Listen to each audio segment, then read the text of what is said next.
خوش آمدید. آپ سن رہے ہیں لاہور کی معروف ویزا کنسلٹنسی UK ویزا پرو کی جانب سے ایک خاص معلوماتی نشست. جی، اور آج ہم ایک بہت ہی اہم موضوع پر بات کرنے والے ہیں. بالکل. موضوع ہے پاکستان سے برطانیہ کے اسٹوڈنٹ ویزا کے لیے درخواست کیسے دی جائے.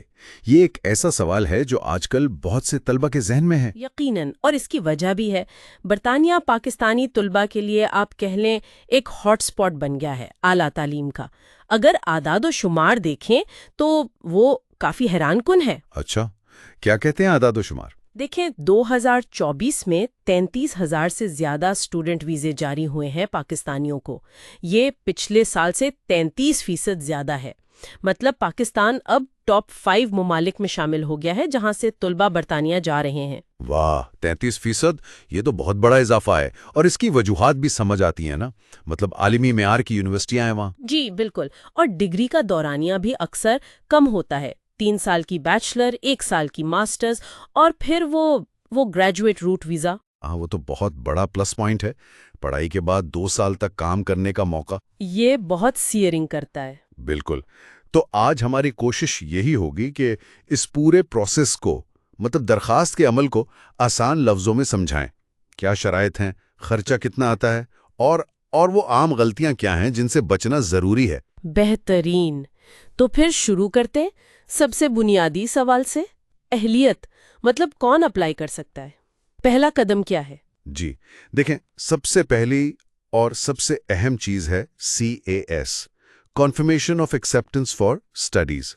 یہ آپ کو اس یونیورسٹی یا ادارے سے ملتا ہے جہاں آپ کا داخلہ ہوا ہے، اور وہ ادارہ ہوم آفس سے لائسنس یافتہ ہونا چاہیے. اچھا، تو پہلے داخلہ پھر CAS. اس کے بغیر تو بات آگے نہیں بڑھے گی. بالکل نہیں. CAS آپ کی ویزا درخواست کی بنیاد ہے. اس کے بعد آتی ہے مالی وسائل کی بات، مطلب فنڈز کا ثبوت. ہاں، یہ اکثر لوگوں کو مشکل لگتا ہے. کتنا پیسہ اور کیسے دکھانا ہوتا ہے؟ آپ کو یہ دکھانا ہوتا ہے کہ آپ کے پاس اپنی پوری ٹیوشن فیس جو CAS پر لکھی ہوتی ہے، اور ساتھ میں اپنے رہائشی اخراجات پورے کرنے کے لیے کافی رقم ہے. اور رہائشی اخراجات کا حساب کیسے ہوتا ہے؟ لندن اور باہر کا فرق ہے شاید؟ جی، فرق ہے. اگر لندن میں پڑھنا ہے تو 1,334 پاؤنڈز ہر مہینے کے حساب سے، اور اگر لندن سے باہر کسی شہر میں تو 1,023 پاؤنڈز ماہانہ. اور یہ رقم آپ کو 9 مہینوں تک کے لیے دکھانی ہوتی ہے. 9 مہینوں کے لیے، ٹھیک. اور وہ جو 28 دن والی شرط ہے وہ کیا ہے؟ جی، وہ بہت بہت اہم ہے. جو بھی مطلوبہ رقم ہے، یعنی ٹیوشن فیس جمع 9 مہینے کے رہائشی اخراجات، وہ آپ کے یا آپ کے والدین کے بینک اکاؤنٹ میں درخواست جمع کروانے سے کم از کم 28 دن پہلے سے مسلسل موجود ہونی چاہیے. مسلسل؟ مطلب ایک دن کے لیے بھی بیلنس کم نہیں ہونا چاہیے؟ بالکل نہیں. ایک دن کے لیے بھی کم ہوا تو مسئلہ ہو سکتا ہے. ہوم آفس یہ دیکھتا ہے کہ فنڈز مستقم ہیں. اچھا، اس کے علاوہ انگریزی زبان کی مہارت. ہاں، آئلز کا سنتے ہیں اکثر. کون سا والا آئلز؟ UKVI ضروری ہے؟ زیادہ تر کیسز میں آئلز، UKVI یا PT اکیڈمک UKVI ہی مانگا جاتا ہے. یہ خاص ویزا مقاصد کے لیے ہوتے ہیں. کبھی کبھار یونیورسٹی کا MOI لیٹر یعنی میڈیم آف انسٹرکشن انگریزی تھا، یہ ثبوت بھی چل جاتا ہے، مگر بہتر ہے کہ پہلے چیک کر لیں. ٹھیک ہے. اور عمر کی بھی کوئی قید ہے؟ کم از کم 16 سال. اور اگر 18 سال سے کم عمر ہے تو والدین کی طرف سے تحریری رضامندی کا خط بھی چاہیے. اور ظاہر ہے یہ ثابت کرنا کہ آپ کا مقصد واقعی پڑھائی کرنا ہے. صحیح. تو یہ ہو گئیں بنیادی شرائط. اب مان لیں کسی کے پاس کیش بھی ہے، فنڈز کا انتظام بھی ٹھیک ہے. اب اصل درخواست کا عمل کیسے شروع ہوگا؟ تو آپ جائیں گے gov.uk ویب سائٹ پر. وہاں آن لائن درخواست فارم بھرنا ہے. ساری تفصیلات دینی ہے؟ On line? ٹھیک ہے. جی. فارم بھرنے کے بعد آپ کو ویزا فیس ادا کرنی ہے. ابھی یہ 524 پاؤنڈز ہے. اور ساتھ میں ایک اور چیز، امیگریشن ہیلتھ سرچارج یعنی IHS. یہ NHS استعمال کرنے کے لیے ہوتا ہے. اچھا، وہ کتنا ہوتا ہے؟ وہ تقریباً 776 یورو سالانہ ہے. جتنے سال کا ویزا ہوگا اتنے سال کا IHS آپ کو پہلے ادا کرنا ہوگا. یہ تو کافی رقم بن جاتی ہے. فیس ادائیگی کے بعد؟ اس کے بعد آپ کو پاکستان میں جیریز کے دفتر میں بائیو میٹرک اپائنٹمنٹ لینی ہوتی ہے. وہاں آپ کی انگلیوں کے نشانات لیے جائیں گے، تصویر بنے گی، اور آپ اپنا پاسپورٹ اور دوسرے کاغذات جمع کروائیں گے. اور پھر انتظار؟ کتنا ٹائم لگتا ہے فیصلے میں؟ عام طور پر جو سٹینڈرڈ ٹائم ہے وہ 3 ہفتہ ہے، لیکن اگر جلدی ہے تو آپ اضافی فیس دے کر ترجیحی سروس لے سکتے ہیں۔ وہ 5 ورکنگ ڈے میں فیصلہ دے دیتے ہیں۔ اور ایک سپر پرائیورٹی بھی ہوتی ہے شاید؟ جی، وہ اگلے ہی ورکنگ ڈے میں فیصلہ دے دیتی ہے، لیکن ظاہر ہے اس کی فیس بھی کافی زیادہ ہوتی ہے، اور درخواست آپ کورس شروع ہونے سے 6 مہینے پہلے تک جمع کروا سکتے ہیں۔ ٹھیک ہے، اب ذرا دستاویزات کی بات کر لیں۔ پاسپورٹ، CAS، بینک سٹیٹمنٹ، انگریزی ٹیسٹ کے علاوہ اور کیا کیا اہم ہے؟ ایک بہت اہم چیز ہے TB ٹیسٹ رپورٹ۔ یہ پاکستان میں صرف IOM سے منظور شدہ کلینک سے کروانا ہوتا ہے۔ اسلام آباد، لاہور اور کراچی میں ہیں یہ، کہیں اور سے کروایا تو قبول نہیں ہوگا۔ اچھا، صرف IOM، اور یہ کتنے عرصے کے لیے کارآمد ہوتا ہے؟ 6 مہینے کے لیے، تو بہت پہلے بھی نہ کروا لیں کہ ایکسپائر ہو جائے۔ پھر آپ کی تمام تعلیمی اسناد، ڈگری، ٹرانسکرپٹس، اگر وہ اردو میں ہیں تو ان کا مصدقہ انگریزی ترجمہ بھی ساتھ لگانا ہوگا۔ اور اگر والدین پیسے دے رہے ہوں، یہ ایک عام صورتحال ہے؟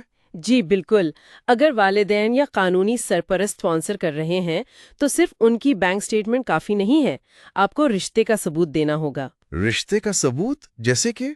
جیسے آپ کا پیدائشی سرٹیفکیٹ نادرا والا، والدین کا شناختی کارڈ یا پاسپورٹ کی کاپی، اور ایک بیان حلفی ایفیڈیوٹ آف سپورٹ جس میں والدین لکھ کر دیں کہ وہ آپ کے تمام اخراجات اٹھائیں گے۔ یہ بہت اہم نکتہ ہے، کیونکہ اکثر لوگ یہاں غلطی کر جاتے ہیں۔ ہم نے سنا تھا ایک کیس کراچی کی سارا کا، جن کی درخواست صرف اس لیے رد ہو گئی کہ والدہ کی سٹیٹمنٹ تو تھی مگر برتھ سرٹیفکیٹ نہیں لگایا تھا۔ بالکل۔ دوسری طرف لاہور کے احمد کی مثال ہے، جنہوں نے سارے کاغذات بشمول والد کا ایفیڈیوٹ آف سپورٹ بالکل ٹھیک جمع کروائے اور ان کا ویزا جلدی آ گیا۔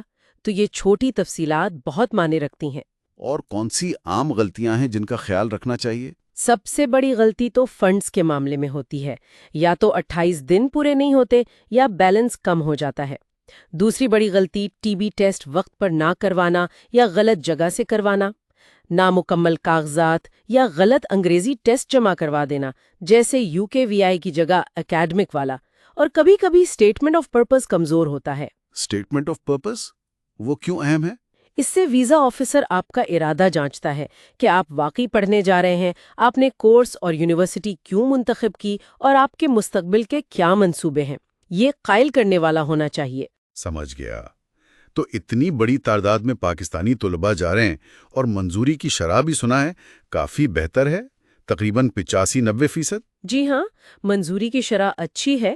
پاکستان اب نائجیریا کو پیچھے چھوڑ کر تیسرا بڑا ملک بن گیا ہے طلباء بھیجنے والا۔ حالانکہ کچھ پالیسی تبدیلیاں بھی ہوئی ہیں، جیسے ڈیپینڈنٹس پر پابندی، مگر رجحان اب بھی مثبت ہے۔ اس کا مطلب ہے کہ اگر صحیح طریقے سے پوری تیاری اور درست دستاویزات کے ساتھ اپلائی کیا جائے تو کامیابی کے امکانات اچھے ہیں۔ بالکل، سسٹم شفاف ہے، قوانین واضح ہیں۔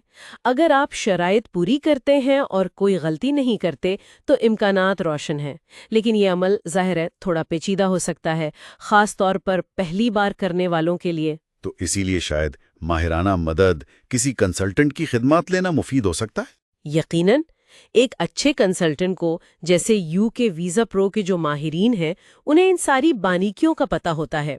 وہ آپ کی پروفائل دیکھ کر صحیح رہنمائی کر سکتے ہیں، کاغذات تیار کرنے میں مدد دے سکتے ہیں اور غلطیوں سے بچا سکتے ہیں۔ اس سے آپ کا وقت بھی بچتا ہے اور کامیابی کا امکان بھی بڑھ جاتا ہے۔ صحیح، تو خلاصہ یہ ہوا کہ برطانیہ کا اسٹوڈنٹ ویزا حاصل کرنا بالکل ممکن ہے، لیکن اس کے لیے محنت، توجہ اور پوری تیاری شرط ہے۔ عمل تھوڑا سا آپ کہہ لیں ٹرکی ہو سکتا ہے۔ جی بالکل۔ تو اگر کسی کو بھی اس سلسلے میں کوئی سوال ہو، کوئی مدد درکار ہو، یا وہ اپنی درخواست کسی ماہر کی نگرانی میں جمع کروانا چاہیں تو وہ UK ویزا پرو سے رابطہ کر سکتے ہیں۔ جی، ان کی ویب سائٹ ہے ukvisa.pro، ای میل ایڈریس ہے info@ukvisa.pro، اور فون یا واٹس ایپ نمبر ہے 0303-510-7347۔ بہت خوب، تو یہ تھی ہماری آج کی گفتگو برطانیہ کے اسٹوڈنٹ ویزا کے حوالے سے۔ آخر میں تمام سننے والوں کے لیے ایک چھوٹا سا سوال چھوڑے جاتے ہیں۔ اس ساری معلومات کے بعد آپ کے خیال میں اس پورے ویزا پروسیس کا کون سا حصہ سب سے زیادہ چیلنجنگ ہے، جس پر آپ کو سب سے زیادہ فوکس کرنے کی ضرورت محسوس ہوتی ہے؟ اس اہم گفتگو میں ہمارے ساتھ شامل ہونے کا بہت شکریہ۔